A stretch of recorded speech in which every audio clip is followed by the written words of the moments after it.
አረ ወይኔ ሬሳው የት ሄደ? አረ ወይኔ ሬሳው የት ሄደ?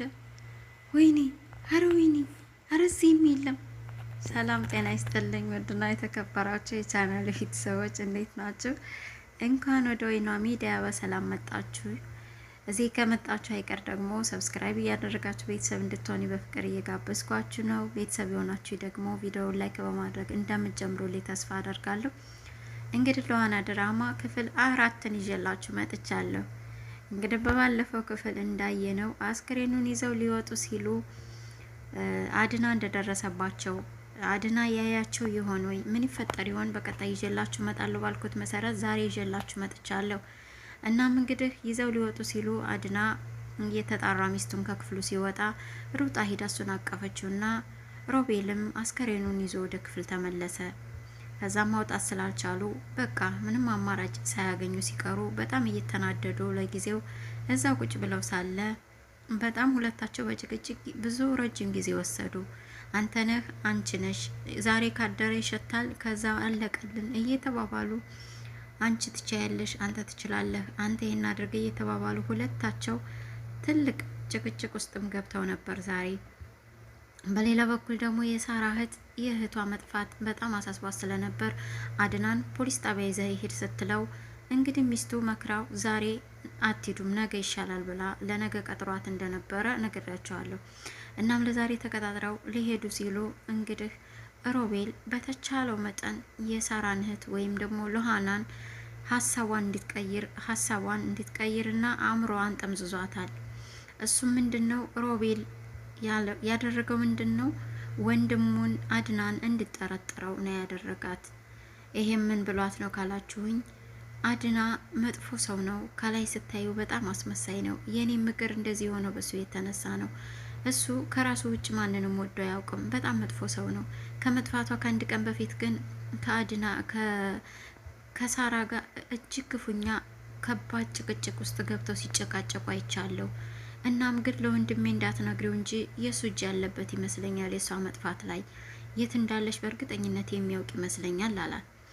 በነገራችን ላይ አንቺ ምን ይሰማሻል ስለ እህትሽ ብሎ ሲጠይቃት እህቴ ጥሩ ሁኔታ ላይ እንዳላደለ ይሰማኛል አለችው። እሱም እንግዳውስ እውነትሽን ከሆነ አሁን ወደ ፖሊስ ጣቢያ ብትሄጂ የእህትሽን መጥፎ ነገር የምታባብሽ ይመስለኛል። ምክንያቱም ወንድሜ ባለ ሀብትና እጀ ረጅም ነው። የትም ቢሄድ ምንም ቢሆን በሰው ተመክቶ ወይ በገንዘቡ ራሱን ያድናል። አንቺን ግን ችግር ውስጥ ነው የበለጠ የሚዶልሽ፣ ወይም ደግሞ የእህትሽን የእውነት ታጠፊባታለች። ስለዚህ ተረጋጊና አስቢ መጀመሪያ ፖሊስ ጣቢያ ከመሄድሽ በፊት ብሎ ሀሳቧን ጠምዝዞ ሮቤል አድናን እንዲጠረጥረው አደረጋት የሳራን እህት። እናም እንግዲህ እሷም ደስ አላትና እሱ ይሄን ስለደገፋት ግን ደግሞ እሷ ስታየው አድና በጣም መልካም ሰው እንደሆነ ነው። እህቷም የነገረቻት በጣም መልካም ሰው እንደሆነ ነው። ሳራ እኮ እስከዛሬ ስትነግረኝ የነበረው አድና መልካም ሰው እንደሆነ ነው አለችው። እሱማ አስመሳይ ስለሆነ ነው አላት።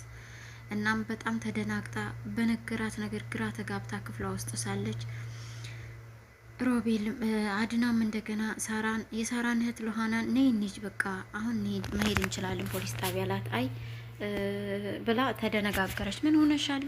የሆነ የተደናገረሽ ያለ ነገር ይመስላል። ምንድነው የተፈጠረ ነገር አለ ሲላት አይ የለም አለችው። እና ምን ሆነሻል እንሄዳ ሲላት እስኪ ከሰዓት በኋላ እንሄዳለን አለችው። እሱም እሺ እንግዳውስ ብሏት ወደ ሚስቱ ተመለሰ። ሚስቱም አልሄድም አለች አለ። አየህ እኔ እኮ አንተ የኔ ባል የዋህ ስለሆንክ እንጂ ልጅቱ በጣም መጥፎ ልጅ ናት። የሆነ ተንኮል አስባለች።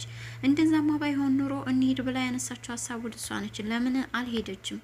አሁን ለምን ደግሞ ሀሳቧን ቀየረች? አየህ የሆነ መጥፎ ነገርማ እያሴረችብን ነው። እችን ልጅ አትመናት ብያለሁኝ የኔ ውድ ባል፣ አንተ እኮ የዋህ ስለሆንክ ነው ምናምን ብላ በጣም ሰበከችውና ለማንኛውም ቁርስ ልስራልህ ብላው እሺ ብሎ ቁርስ ልሰራለት መስሎት እሱም ከሷ ጋር ለቀቃት።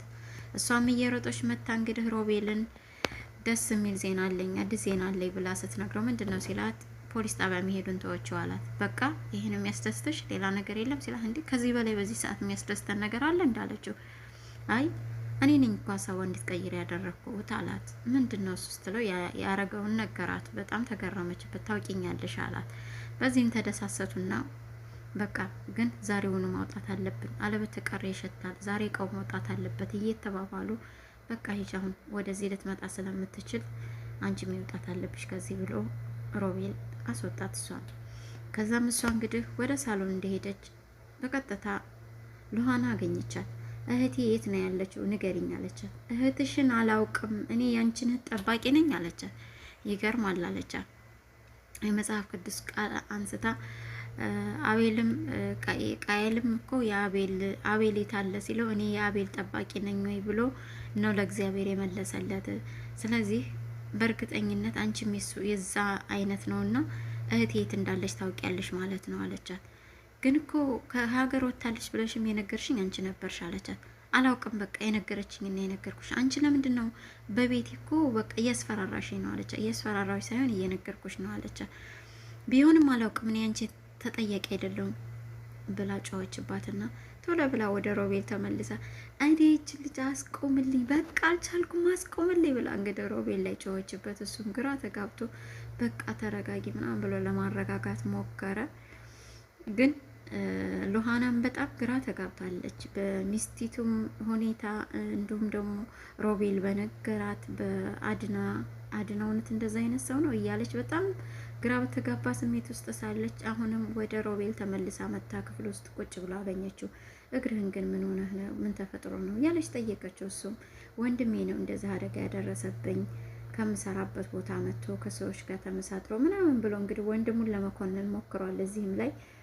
እሷም ይሄማ በጣም ክፉ ሰው ነው፣ በጣም ክፉ፣ ምን አይነት ክፉ ሰው ቢሆን ምን አይነት ክፋት ነው ለወንድሙ እንኳን ማይራራ እያለች እንግዲህ እሷም እየኮነነችው ነበር አድናን። ምክንያቱም ሮቤል በነገራት መጥፎ ነገር ሁሉ አምነዋለች እሱን።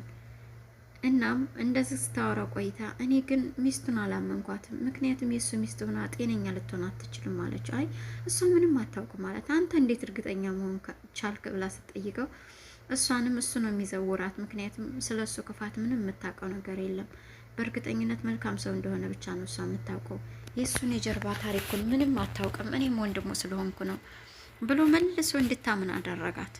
ከዛም በድንገት ሉሃና ከክፍሉ ወጥት ስትል ሄደችልኝ ብሏል እሷ ግን በር ላይ እንደቆመች ነበርና ብድግ ብሎ ከወንበሩ ላይ ወደ መስኮቱ ጠጋ ብሎ ምን አይነት ነው ምን አይነት ችግር ነው እዚህ ውስጥ የገባሁት እያለ እንግዲህ ለራሱ እየተበሳጫጨ ምናምን ነገር ቆሞ እየተራመደ አየችውና በጣም ደነገጠች። ሉሃና አይኗን ማመን አቃታት። ምንድነው የማየው? የእውነት ሮቤል መራመድ ይችላል ማለት ነው? ደግሞስ እሺ ከማን ነው የተደበቀው? ለምንስ ነው የተደበቀው? ለምንድን ነው መራመድ እንደማይችል ሆኖ በዊልቸር እየሄደ የሚያሳየው? ለማን ነው? ምን አይነት ጣጣ ነው የገባሁት እዚህ ቤት? ምን ጉር ነው ያለው? በቃ ማንን ነው ማምነው እያለች እንግዲህ በረላይ ቆማ አይኗ ጉድ ሳይቆይቶ እንዳየችውም ሳትነግረው ሄደች ወደ ክፍሏ። እናም እንግዲህ ሳሎን ቁጭ እንዳለች አድናም መጣ። እንደ አጋጣሚም ደግሞ ሮቤልም መጣና ቁጭ ባሉበት ሁለታችሁንም አንድ ጥያቄ መጠየቅ እፈልጋለሁ አለቻቸው። ጠይቂ። ምንድን ነው አላት አድና። የእውነት እህቴ ሳራ ያለችበትን አታውቁም ብላ በአንድ አፍ ጠየቀቻቸው፣ ሁሉንም ማለት ነው። ሁለቱም ጸጥ ካሉ በኋላ እንደገና አድና ግን ምን ማለትሽ ነው እንዴ?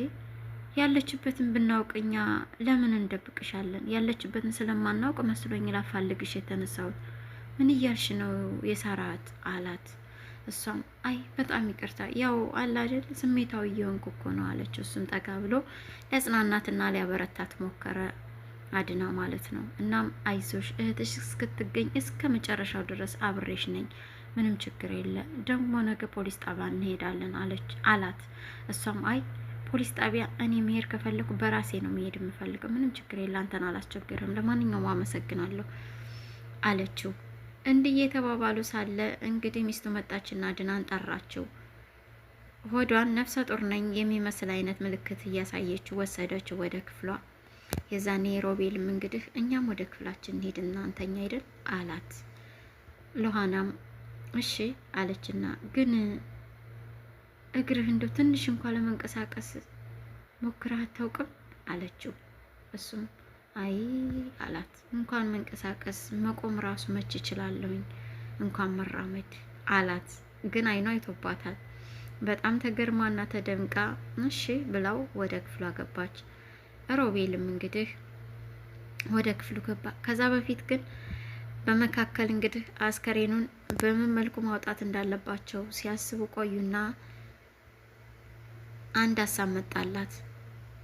ዊልቸርህን ስጠኝ አለችውና አስከሬኑ ዊልቸሩ ላይ አስራ የሮቤልን ጃኬት ኮፍያውን አልብሳ ልታወጣ ስትል እንግዲህ አድና ሳሎን ላይ ኮምፒውተር ይዞ እየተጠቀመ ነበርና ቁጭ ብሎ አያት። አብረን እንሂድ ቆይ ሶሪ በጣም ይቅርታ። እንግዲህ አድናም ሳሎን ላይ ቁጭ ብሎ በኮምፒውተር እየነካካ ነበርና በቃ ወደ ትትጅንስ አየር ልንቀበራችሁ በቃ አብረን እንሂድ ሲላት አይ አንተማ አትሄድ ደክሞሃል ምናምን አይ መሄድ እፈልጋለሁ አለ። በቃ አትሄድ ስትል እምቢ እሄዳለሁ ብሎ ሲያስቸግራት አብራ እንደገና ወደ ኋላ መለሰችና ያንን አስከሬን እንደምንም አዘፋስፈው ቶሎ በሩን ቆልፈው አስገባችው። ከዛ አድናም ስራውን ኮምፒውተሩን ሰታትሮ ነው እንጂ እንሂድ ምን እያደረጋችሁ ነው ብሎ ወደ ወንድሞ ክፍል መጥቶ ሲቆረቁር በሩ ተቆልፏል። ለምንድነው በር ቆልፋችሁ ለምን አትከፍቱም ሲል አስከሬኑን ደብቀው ሮቤልም እንግዲህ አስከሬኑ የለበሰውን ልብስ ለብሶ እስኪጨርስ ድረስ ትንሽ ዘገዩና በሩን ሲከፍቱት ቤቱ ጠረኑ ተቀይሯል። ምን ጉር ነው? ምንድነው የተፈጠረው? ምንድነው የሚሸተው አለ። እንግዲህ ሮቤልም በቅጽበት አሞኛል ልቤን አሞኝ ብሎ ማለት ጀመረ ማለት ነው። ከዛም እንግዲህ ለማስመሰል የሞከረው እኛም እኮ ፋርማሲ መድኃኒት ልንገዛለት ነበር ልንወጣ ነው ያልን ምናምን አለችው። እንዴት ነው ሳይታከም ከፋርማሲ መድኃኒት ለመግዛት የሞከራችሁ? ለምንድን ነው ግን የሚያናድደኝን ነገር የምታደርጉት ምናምን አለ። ወንድሜ ችግር የለውም በቃ ችግር የለውም አለ። እንዴት ነው ችግር የለው በቃ አሁን እንሂድ ሆስፒታል ና ተነስ እንሂድ ሲለው አይ በጭራሽ አልሄድም በቃ እንደውም ውጡልኝ ብሎ ሮቤል የተቆጣ ለመምሰል ሞከረ። በቃ እሺ እናንተ ውጡ ወደ ሳሎን እኔ ያጸዳለሁ ቤቱን ሲል አድና አይ በጭራሽ እኔ እያለሁ እኔ ማጸዳ የኔ ፍቅር አለችው። ሮቤልም እሷ ትሻላል አይደል እሷ ትሻል ይመስለኛል እሷ ታጽደዋለሁ። እንግዲህ እሷ ለማጽዳት ወደ ክፍሏ ገብታ ያው ሰታትራለች እቃዋን ማለት ነው። ከዛ በኋላ ግን እንግዲህ አድና ሊተኛ ወደ ክፍሉ መጥቷል። የሳራ እህት ለሆነም ወደ ክፍሏ ሄዳለች።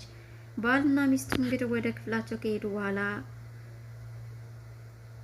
ሮቤል ክፍሉ ከገባ በኋላ በሩ መለስ አድርጎ ቶሎ ብሎ አስከሬኑን ሲያየው አስከሬኑ የለም። በዛን ሰዓት በጣም ነው የደነገጠው፣ በጣም ነው የተጨነቀው። የሚይዘው የሚጨብጠው አቶ ነፍሱ በአፉ ልትወጣ ደርሳለች። ምን ማድረግ እንዳለበት ግራ ገብቶታል። እናም እየጮኸ ነበር። እንግዲህ አድና ሰምቶት ይመጣ ይሆን? የሳራ እህት ሎሃና ሰምታው ትመጣ ይሆን? አስከሬኑስ ወዴት ሄደ? ምናልባች እንግዲህ ቤቱ ልታጸዳ የቀረችው እሷ ነበረች፣ ሚስቲቱ ማለት ነው። እሷ ደብቀው ይሆን ወይንስ ምን ተፈጥሮ ይሆን? በቀጣይ ክፍል ይዤላችሁ መጣ ይሆናል። ውድ አድማጭ ተመልካቾቼ እስካሁን ግን የሉሃና ድራማን ትረካ ከኔ ጋር ስትከታተሉ ስለቆያችሁ ምስጋና ከልቤ ነው። ላይክ፣ ሼር፣ ሰብስክራይብ ማድረግ አይረሳ። አመሰግናችኋለሁ። ሰላማችሁ ይብዛ።